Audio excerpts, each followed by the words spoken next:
L'affirmation de plusieurs fumeurs, la nicotine aide à soulager la pression et le stress. Et ces jours-ci, de plus en plus de femmes prennent cette mauvaise habitude.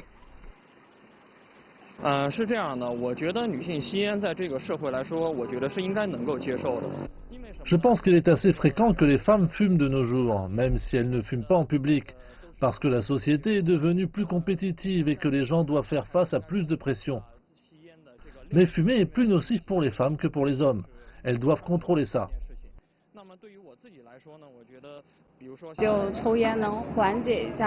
Je crois qu'il y aura différentes situations pour les femmes qui fument. Certaines fumeront quand elles se sentiront déprimées ou stressées. Je fumais souvent lorsque j'ai rompu avec mon petit ami.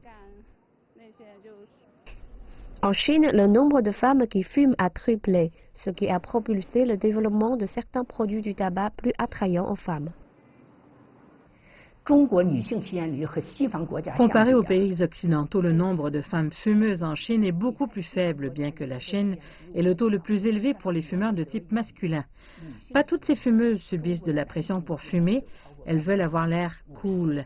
Mais le fait est que fumer est plus nocif pour la santé des femmes que pour celle des hommes. La Chine compte le plus de fumeurs au monde. Sur les 1,3 milliard de personnes que compte le pays, environ 315 millions sont des fumeurs. Le pays consomme plus du tiers des cigarettes du monde. Le gouvernement chinois travaille dur pour éviter que l'habitude ne devienne incontrôlable. Plusieurs politiques ont été mises en place. Par exemple, il y a déjà 22 villes qui interdisent de fumer en public. Toutes les publicités sur le tabac ont été interdites et la taxe sur le tabac a été augmentée. Toutes ces politiques aident à contrôler la consommation de tabac. Malgré ces efforts, le nombre de fumeurs chinois continue d'augmenter. Il est clair, disent les experts, qu'il reste encore beaucoup à faire.